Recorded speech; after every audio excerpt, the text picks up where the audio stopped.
Hello बच्चों, नमस्कार। Motion मंच पर आपका फिर स्वागत है बच्चों। मैं अजीम खान।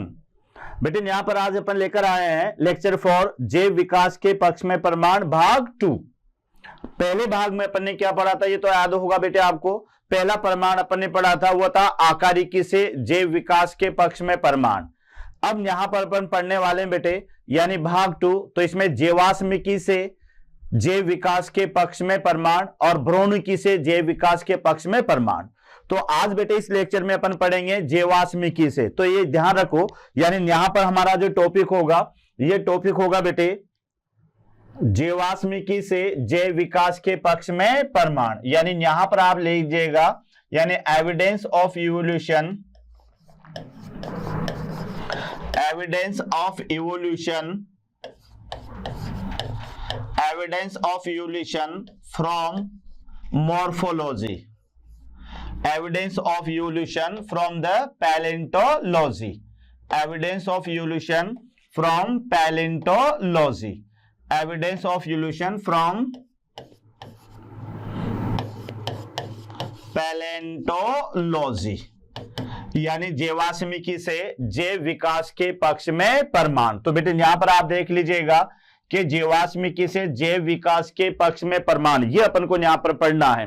तो ये मैं आपको पहले बता दूं कि सबसे ज्यादा जैव विकास के पक्ष में प्रमाण अगर हमें किसी से मिलते हैं तो वह जीवाश्मिकी से मिलते हैं। क्योंकि बेटे याद रखना कि डायनासोर जो है हम जानते हैं कि ऐसा दिखता है ना। उसके अलावा कई जावा मानव ऐसा दिखता है, या बेटे पुराने जमाने के जो पक्षी थे आर्कियोप्टेरिक्स ऐसा दिखता है।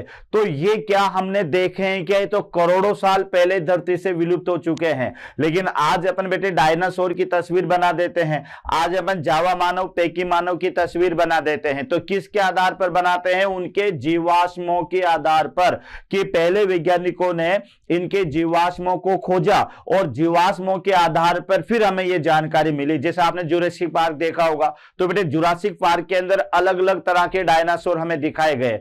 तो क्या वैज्ञानिक जानते थे क्या डायनासोर ऐसा है? क्या वैज्ञानिक कोई ऐसा वैज्ञानिक है जो करोड़ों साल पहले जिंदा था? नहीं था बेटे, याद रखना।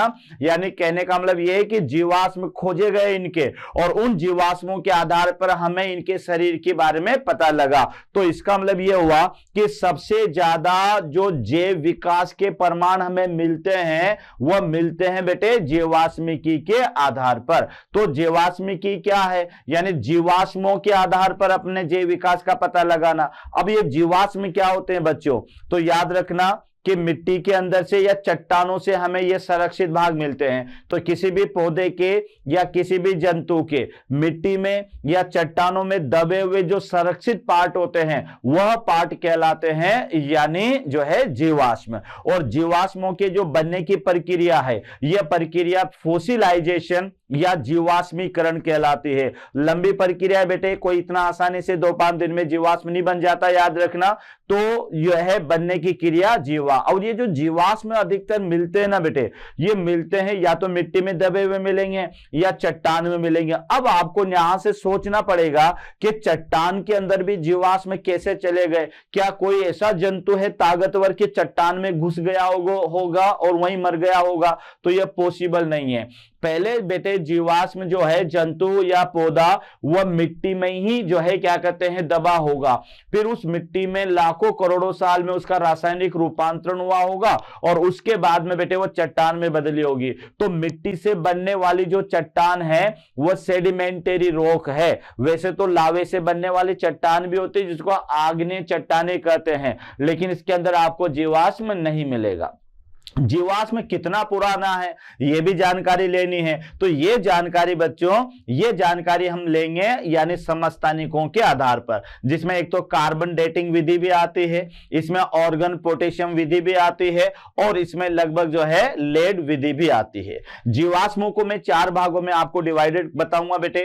पहला जीवाश्म तो पेट्रीफाइड होगा, अश्मीभूत जीवाश्म, एक सांचा जीवाश्म होगा, और एक चिन्ह जीवाश्म होगा, और एक अपरिवर्तित जीवाश्म होगा। तो इस तरह से अपन को इस एविडेंस के बारे में पढ़ना है तो ये है हमारे पास में जैव विकास के पक्ष में प्रमाण। तो सबसे पहला पॉइंट तो लिखना बेटे, सर्वाधिक जैव विकास का प्रमाण प्रदर्शित। तो ये कई बार क्वेश्चन आ गया, तो याद रखना सर्वाधिक जैव विकास, सर्वाधिक जैव विकास के पक्ष में प्रमाण प्रस्तुत है, के पक्ष में प्रमाण प्रस्तुत, के पक्ष में प्रमाण प्रस्तुत। ये क्वेश्चन कई बार आ गया, थोड़ा याद रखना बच्चों। ऐसी कौन सी एविडेंस है जो सबसे ज्यादा प्रमाण प्रस्तुत करती है, तो वह जो है हमारे पास में ये है बेटे जैवास्मिकी, ये याद रखना। तो जैवास्मिकी जो है ये सबसे ज्यादा जैव विकास के पक्ष में प्रमाण प्रस्तुत करती है। अब यहां पर ये जैवास्मिकी क्या है, तो बेटे एक ब्रांच होती है जो आपको याद रखना है, जिसको कहोगे पैलेंटोलॉजी, पैलेंटोलॉजी यानी जीवाश्मों का अध्ययन, पैलेंटोलॉजी। तो ये कहलाता है बच्चों यानी जीवाश्मों का अध्ययन, जीवाश्मों का अध्ययन। तो याद रखना study of fossils is known as the palaeontology. और ये पैलेंटोलॉजी की दो शाखाएं होती बेटे, याद रखना पैलेंटोलॉजी की दो ब्रांचेज होती है। ये भी आपको याद रखना है कि पैलेंटोलॉजी का क्या मतलब है, तो पैलेंटोलॉजी का जो मतलब है वह है स्टडी ऑफ फॉसिल। अब एक तो होते बेटे palaeobotany, palaeobotany,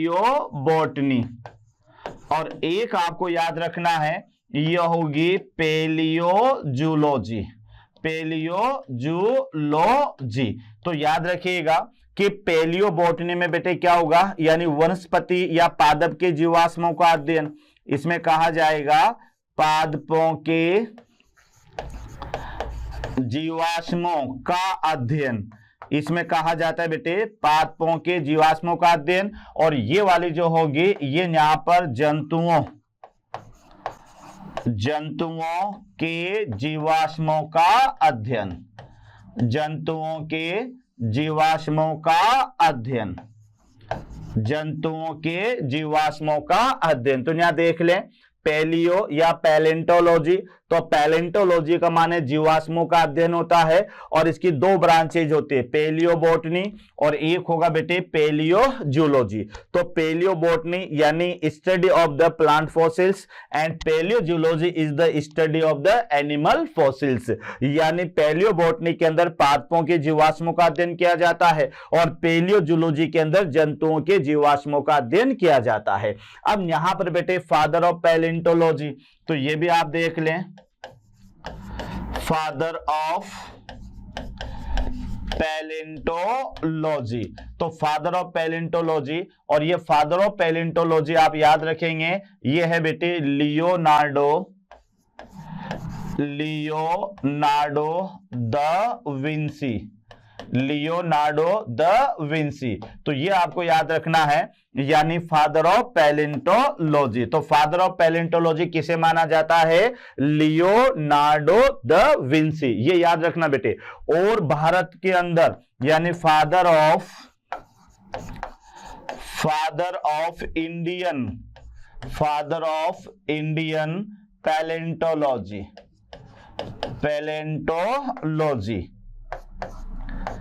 father of Indian palaeontology. तो ये आपको याद रखना है कि भारत में पैलेंटोलॉजी है, ये है बीरबल साहनी,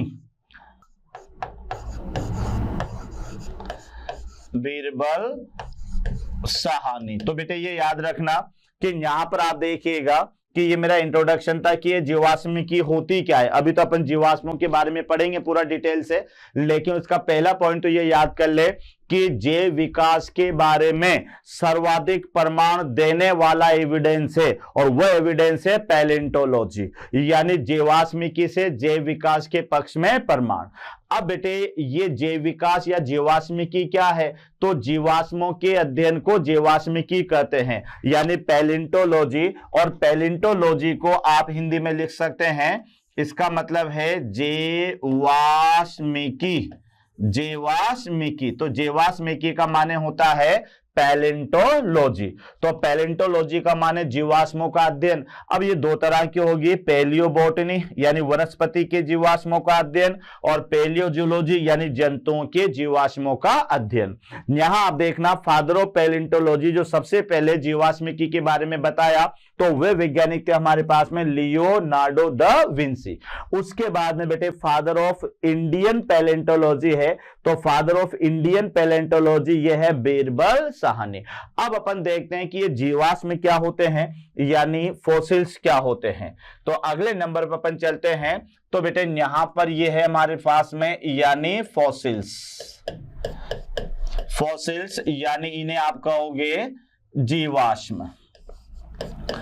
फॉसिल्स यानी जीवाश्म। तो याद रखना, हमें भी एक दिन जीवाश्म में तो बदलना ही है, लेकिन बेटे जीवाश्म होते क्या है? तो याद रखना, लाखों साल पहले या फिर जो है कोई भी पौधा या जंतु है बेटे, एक दिन सबको मरना है। तो मरने के बाद में जब उनके भाग मिट्टी में दब जाते हैं या चट्टानों में दब जाते हैं, तो बेटे वहां पर मिट्टी या चट्टानों में जो उनके संरक्षित भाग होते हैं वो संरक्षित भाग कहलाते हैं जीवाश्म। तो जीवाश्म की जो डेफिनेशन है वह इस तरह से याद रखना बेटे कि मिट्टी यानी पादप व जंतुओं के, यहां पर पादप भी हो सकते हैं, पादप व जंतुओं के, पादप व जंतुओं के मिट्टी, ये ध्यान रखना बेटे, मिट्टी या चट्टानों में, मिट्टी या चट्टानों में दबे हुए, मिट्टी या चट्टानों में दबे हुए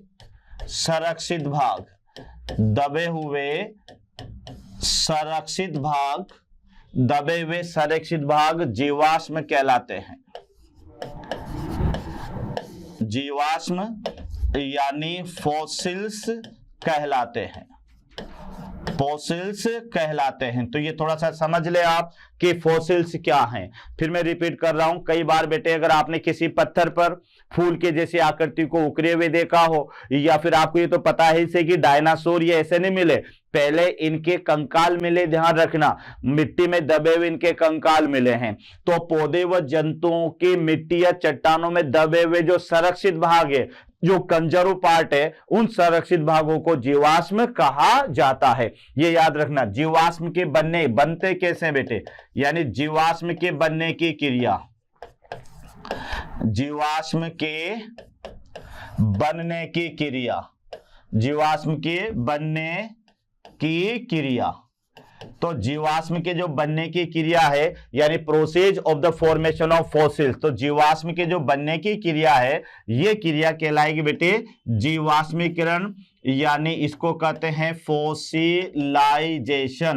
फॉसिलाइजेशन यानी जीवाश्मीकरण, जीवाश्मीकरण।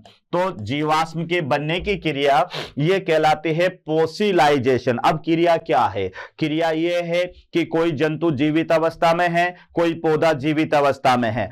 अब बेटे एजिंग प्रभाव सब पर ही लागू होता है, तो कभी न कभी ये डेड होगा, और डेड होने के बाद में पौधे या जंतुओं के जो भाग या शरीर है वह मिट्टी में दब जाएगा। मिट्टी में दबने के बाद में बेटे रासायनिक रूपांतरण होगा, उसका जो मांस वाला भाग होगा या उसका कोमल जो पार्ट होगा वो तो सड़ गल के नष्ट हो जाएगा, और उसके शरीर के जो कठोर भाग होते हैं वह मिट्टी के अंदर संरक्षित हो जाते हैं और किस में बदल जाते हैं, वह जीवाश्म में बदल जाते हैं। तो इस तरह की यह प्रक्रिया होती है जिसको कहते हैं जीवाश्मीकरण, इसे जीवाश्मीकरण कहते हैं। उसके बाद में बेटे मनुष्य का जो प्रथम जीवाश्म है, यह भी याद रखना, ये तो पता लग गया कि जीवाश्म बनने की क्रिया, क्लियर, और साथ में मनुष्य का पाया गया प्रथम जीवाश्म, मनुष्य का प्राप्त प्रथम जीवाश्म। ये क्वेश्चन भी आता है, याद रखना, मनुष्य के शरीर का प्राप्त प्रथम जीवाश्म। और इस जीवाश्म को आप याद रखेंगे तो ये जीवाश्म होगा बेटे टिथ। टिथ, अब मैं थोड़ा सा याद दिला दूं, इनेमल, इनेमल, याद रखना बेटे, यानी टीथ और टीथ का एक पार्ट होता है इनेमल, और इनेमल जो है ये जंतु जगत का सबसे कठोर पदार्थ होता है। याद रखना, क्या बोला मैंने बेटे, जंतु जगत का सबसे कठोर पदार्थ, और ये पदार्थ होता है इनेमल। तो इनेमल ध्यान रखना, ये मनुष्य का पहला जीवाश्म था, ये मनुष्य का पहला जीवाश्म था जो जीवाश्म के रूप में प्राप्त हुआ, ये याद रखना। तो ये भी क्वेश्चन आता है अधिकतर कि मनुष्य का पाया गया पहला जीवाश्म। उसके बाद में फिर आपको याद रखना है कि मनुष्य का जीवाश्म तो था, लेकिन आगे अपन देखते हैं, आगे बेटे यहां पर अपन देखते हैं कि यहां पर इस जगह पर, यानी यहां क्या हुआ बेटे, ये तो मनुष्य का प्रथम जीवाश्म है। जीवाश्म मुख्यतया, ये भी याद रखना बेटे, यानी जीवाश्म मुख्यतया अवसादी चट्टानों में मिलते हैं। अवसादी चट्टानों यानी सेडिमेंटरी रॉक, सेडिमेंटरी रॉक में मिलते हैं, अवसादी चट्टानों में मिलते हैं। तो ये आपको याद रखना है, अवसादी चट्टानों में मिलते हैं। अब ये अवसादी चट्टानें क्या होती है, ये वह चट्टानें हैं जो मिट्टी या मृदा के रासायनिक रूपांतरण से बनती है। तो मिट्टी या रासायनिक जो रूपांतरण है बेटे मिट्टी का, ये चट्टानों में बदल जाती है, और वहां पर फिर जो है जंतु या पौधे के कोमल भाग संरक्षित हो जाते हैं। तो अधिकतर अगर चट्टानों में जीवाश्म मिलेंगे तो ये कौन सी चट्टान में मिलेंगे, अवसादी, यानी जिन्हें कहोगे सेडिमेंटरी रॉक, अवसादी चट्टानों में मिलेंगे। और दूसरी बात याद रखना, यानी मुख्यतया जीवाश्म या मुख्यतया या प्रमुख जीवाश्म, ध्यान रखना बेटे, जीवाश्म में 3-4 प्रकार की बताऊंगा। तो मुख्यतया जीवाश्म, ये भी बहुत इंपॉर्टेंट पॉइंट है, मुख्यतः जीवाश्म पेट्रीफाइड, मुख्यतः जीवाश्म पेट्रीफाइड यानी अश्मीभूत के रूप में पाए जाते हैं, के रूप में पाए जाते हैं। तो ये याद रखिएगा कि यहां पर ये जीवाश्म जो आपको मिलेंगे वो मिलेंगे बेटे पेट्रीफाइड यानी अश्मीभूत, ये मैं आपको बताऊंगा। यानी ये ऐसे जीवाश्म होते हैं जिसको अपन कहेंगे शरीर के कठोर भागों के जीवाश्म, शरीर के कठोर भागों के जीवाश्म, ये याद रखना, इनको कहेंगे शरीर के कठोर भागों के जीवाश्म, जिन्हें पेट्रीफाइड या अश्मीभूत जीवाश्म कहा जाएगा। तो बच्चों यहां पर आप समझ लीजिएगा कि जीवाश्म जो मिले हमें, वह जीवाश्म बेटे मुख्यतया अवसादी चट्टानों में मिले, और साथ में जिस रूप में जीवाश्म सबसे ज्यादा पाए जाते हैं तो वह जीवाश्म है बेटे हमारे पास में पेट्रीफाइड यानी अश्मीभूत जीवाश्म। तो एक बार देख लें फॉसिल्स क्या होते हैं। तो पादप और जंतुओं की मिट्टी या चट्टानों में दबे हुए, ये याद रखना बेटे, दबे हुए कौन से भाग, यानी संरक्षित भाग, ये याद रखना, दबे हुए संरक्षित भाग, ये कहलाते हैं यानी जीवाश्म। जीवाश्म के बनने की क्रिया को क्या कहा, फोसिलाइजेशन यानी जीवाश्मीकरण कहते हैं।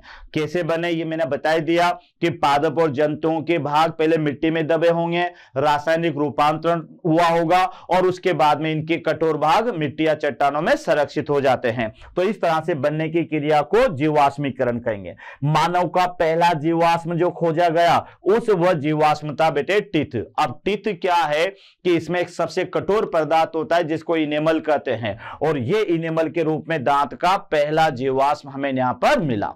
उसके बाद में बेटे जो जीवाश्म चट्टानों के अंदर मिलते हैं तो वह चट्टानें मुख्यतः सेडिमेंटरी होगी, वरना चट्टानें तो लावा से भी बनती है, लेकिन लावा में कोई जानवर अगर जाएगा तो कहां से उसकी हड्डियां, कुछ भी नहीं मिलेगा, तो उन्हें आग्नेय चट्टानें कहते हैं। तो बेटे यहां पर आग्नेय चट्टानों के अंदर कोई जीवाश्म नहीं मिलेगा, जो जीवाश्म आपको मिलेगा वह अवसादी चट्टानों के अंदर ही मिलेगा। जीवाश्म 4 प्रकार के होते बेटे, उनमें से ध्यान रखना जो सबसे ज्यादा जीवाश्म मिलता है यह जीवाश्म आपको मिलेगा किसके अंदर, यानी पेट्रीफाइड या अश्मीभूत के रूप में आपको यह जीवाश्म मिलेगा। अब देखते हैं जीवाश्म के प्रकार क्या होते हैं। अगला पॉइंट अपन देखते हैं बेटे, यानी जैव विकास के पक्ष में परमाणु में अगला टॉपिक हमारे पास में आता है टाइप ऑफ फॉसिल्स, यानी जीवाश्म के प्रकार। फिर इसकी आयु भी देखेंगे अपन कि जीवाश्म की आयु क्या होती है। तो यहां पर अपन जीवाश्म के बाद में पढ़ रहे हैं, यानी type of fossils. Type of fossils यानी जीवाश्म के प्रकार। तो जीवाश्म का पहला प्रकार मैं यहां पर ले रहा हूं और इसका नाम है अश्मीभूत। अश्मीभूत यानी पेट्रीफाइड जीवाश्म, यानी पेट्रीफाइड फॉसिल्स। तो याद रखना पहले अश्मीभूत जीवाश्म यानी पहला जीवाश्म है और सबसे मुख्य जीवाश्म है। सबसे मुख्य जीवाश्म है अश्मीभूत।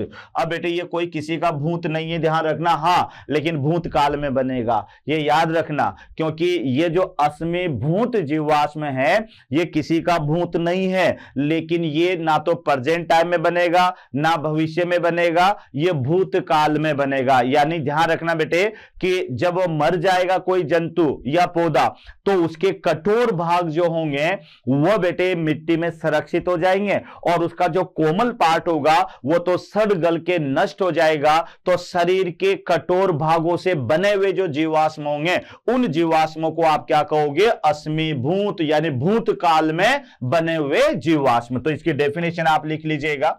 इसकी डेफिनेशन सीधी सी डेफिनेशन है बेटे, यानी शरीर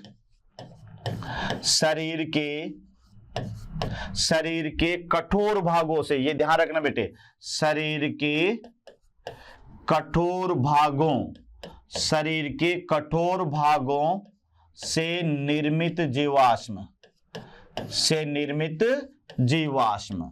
तो ये याद रखना, शरीर के कठोर भागों से जो जीवाश्म, अब शरीर के कठोर भागों से निर्मित जीवाश्म यानी जैसे बेटे स्कल का जीवाश्म मिल सकता है, या आपको कोई टीथ का जीवाश्म मिल सकता है, या शरीर के किसी बोन्स का जीवाश्म मिल सकता है। तो खोपड़ी हो या दांत हो या शरीर की हड्डियां हो, तो इनसे मिलने वाला जो जीवाश्म होगा यह जीवाश्म कहलाएगा अश्मीभूत या पेट्रीफाइड जीवाश्म। तो याद रख लो बच्चों कि कैसा जीवाश्म? जो शरीर के कठोर भागों से बना हो, तो यह जीवाश्म कहलाएगा कौन सा? पेट्री। और अधिकांश जीवाश्म इसी रूप में मिलते हैं, ध्यान रखना। अधिकांश जो जीवाश्म हैं, ये याद रखना बेटे, अधिकांश जीवाश्म इसी रूप में मिलते हैं, इसी रूप में मिलते हैं। अधिकांश जीवाश्म इसी रूप में मिलते हैं। तो यह भी आपको याद रखना है कि मेनली जो सर्वाधिक संख्या में जीवाश्म पाए जाते हैं जंतुओं के, आज डायनासोर को अपन ने देखा, डायनासोर ऐसा होता है, लंबी पूंछ होती है, बहुत बड़ा होता है। तो बेटे किसकी वजह से ऐसा पहचाना? उसके कंकाल की वजह से। उसके शरीर के कठोर भाग पहले मिले, उसका कंकाल मिला, फिर हमें पता चला कि डायनासोर ऐसा होता है। तो यह आपको याद रखना है। दूसरे प्रकार का जो कंकाल है, मतलब जीवाश्म बेटे, वो जीवाश्म आपको याद रखना है और उस जीवाश्म का नाम है सांचा जीवाश्म। अगला जो जीवाश्म है यह है सांचा जीवाश्म। सांचा जीवाश्म यानी इसको आप कहोगे मोल्ड फॉसिल्स। सांचा जीवाश्म या इसे कहोगे मोल्ड फॉसिल्स। अब मोल्ड फॉसिल्स क्या है यह आप यहां पर देखिएगा, सांचा जीवाश्म। तो बेटे सांचा जीवाश्म शरीर के कोमल भागों से निर्मित जीवाश्म है, ये ध्यान रखना। क्या याद करोगे? यानी शरीर के कोमल भागों से निर्मित जीवाश्म,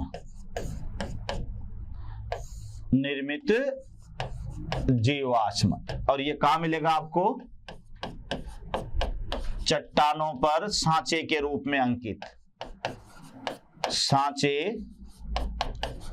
के रूप में अंकित, चट्टान पर सांचे के रूप में अंकित। तो यहां आप देखें कि अगला जीवाश्म हमारे पास में सांचा जीवाश्म। तो बेटे जो सांचा जीवाश्म है यह शरीर के कोमल भागों से निर्मित जीवाश्म है जो चट्टानों पर सांचे के रूप में मिलेगा। अब आप कहोगे कैसे? तो बेटे कई पत्थरों पर आप देखना कि फूल पत्तियों की डिजाइन नजर आती है। इससे क्या पता लगता है कि कभी न कभी कोई फूल पत्ती जो है मिट्टी में गिरी होगी बेटे, और मिट्टी में गिरने के साथ ही मिट्टी में उसका सांचा बन गया होगा। अब उसके जो कार्बनिक पदार्थ वगैरह होते हैं, वो जो कोमल पार्ट है पेरेनकाइमा वगैरह, वो तो नष्ट हो गया और उसकी जगह पर खनिज लवणों ने ले ली। खनिज लवण वहां पर जम गए और फिर वह मिट्टी मान लेते हैं रासायनिक रूपांतरण से अगर चट्टानों में बदल जाती है तो बेटे चट्टानों फिर वैसा का वैसा फूल आकृति का निशान बना हुआ नजर आता है। तो यहां पर ये जो सांचा जीवाश्म है इसमें कोई पादप या जंतु का भाग तो नहीं मिलेगा, लेकिन उसके शरीर का जो कोमल पार्ट है उसका सांचा मिलेगा। तो इसको कहते हैं सांचा जीवाश्म, यानी जो है मोल्ड फॉसिल्स। अगला फॉसिल्स आप देखेंगे तो बेटे अगला जो फॉसिल्स है ये तीसरा फॉसिल्स आपको याद रखना है। तो ये है यहां पर चिन्ह जीवाश्म, यानी इसको कहते हैं चिन्ह जीवाश्म। चिन्ह जीवाश्म यानी इसको प्रिंट फॉसिल्स कहते हैं।